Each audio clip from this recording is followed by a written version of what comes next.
William Branch Giles was an American statesman, long-term senator from Virginia, and the 24th Governor of Virginia. He served in the House of Representatives from 1790 to 1798 and again from 1801 to 1803. In between, he was a member of the Virginia House of Delegates, and was an elector for Jefferson in 1800. He served as United States Senator from 1804 to 1815, and then served briefly in the House of Delegates again. After a time in private life, he joined the opposition to John Quincy Adams and Henry Clay. In 1824, he ran for the Senate again in 1825, and was defeated, but appointed governor for 3 one-year terms in 1827. He was succeeded by John Floyd in the year of his death. Biography. He was born and died in Amelia County, Virginia, where he built his home, the Wigwam. Giles attended Prince Edward Academy, now Hampton-Sydney College, and the College of New Jersey, now Princeton University. He probably followed Samuel Stanhope Smith, who was teaching at Prince Edward Academy when he was appointed president of the college in 1779.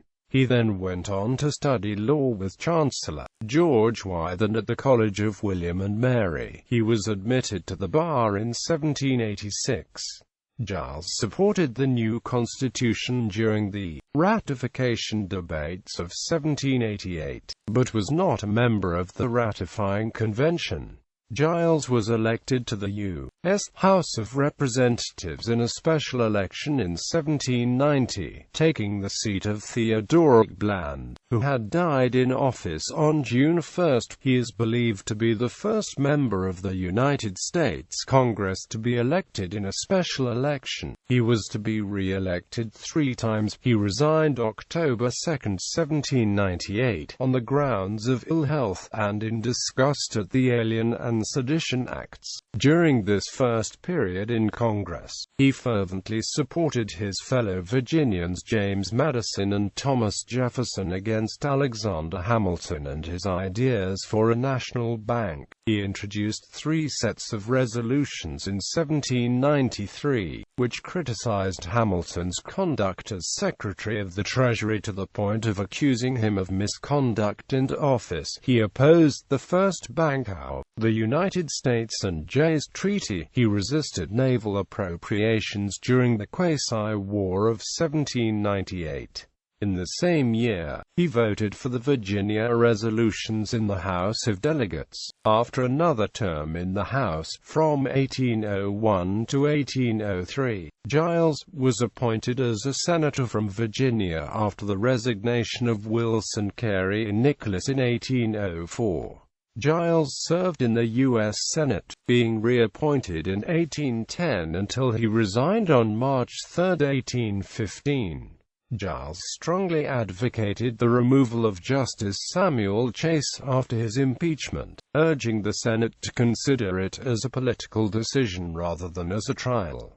Giles was deeply disappointed by the acquittal of Chase. He supported the election of Madison as president in 1808 in preference to the Federalists' candidate Charles Cotesworth Pinckney. In fact, Giles was Madison's chief advocate in Virginia. After the election, however, he joined with Senator Samuel Smith of Maryland and his brother Robert Smith, the Secretary of State, in criticizing Madison, first as too weak on Britain and then, in 1812, as too precipitate in going to war. However, voted for the declaration of war. He particularly disliked Albert Gallatin, the Secretary of the Treasury, and was largely responsible for preventing his nomination as Secretary of State and for defeating Gallatin's Bill of 1811 for a new Bank of the United States.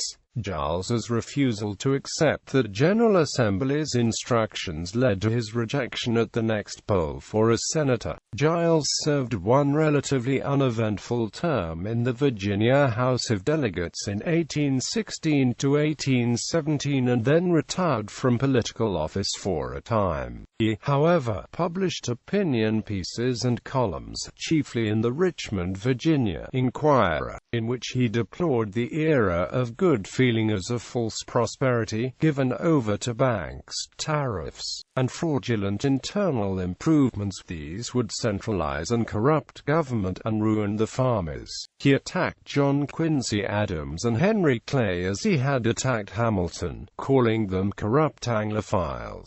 Giles also published a perceptive criticism of the Jeffersonian program for public education. As Giles explained, it was unjust to tax one man to educate another man's children, and the teachers that the government employed would constitute a special interest, always at the ready to vote for higher taxes and higher government spending. Besides, he said, giving every boy in Virginia 3 years of school would have limited practical utility, would deprive farm families of much-needed labor power, and would leave the typical scholar unfitted for the return to hard labor that awaited him. When James Barber left the Senate in 1825, Giles attempted to persuade the legislature to appoint him as replacement. They appointed John Randolph instead. In 1826, Giles was again elected to the House of Delegates, and in 1827 he was elected governor. Giles served as governor of Virginia for 3 terms, from March 4, 1827 to March 4,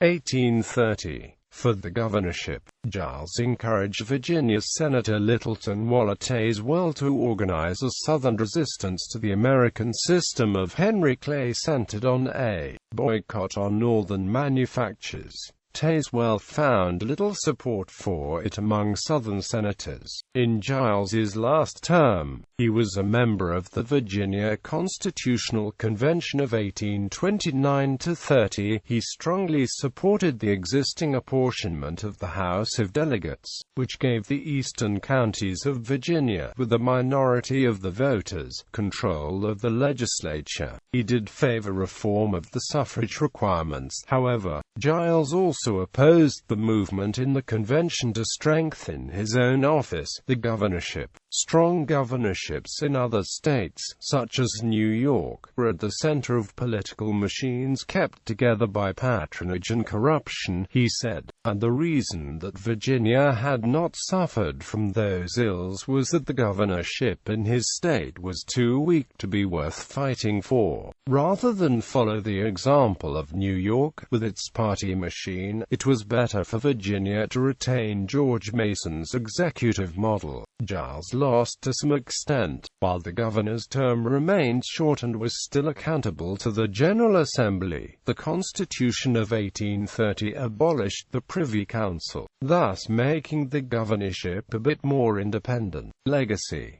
Giles married twice. First, Martha Peyton Tabb. In 1797, he built his 28-room house, the Wigwam, for her. After she died in 1808, he married Frances Ann Gwynn in 1810.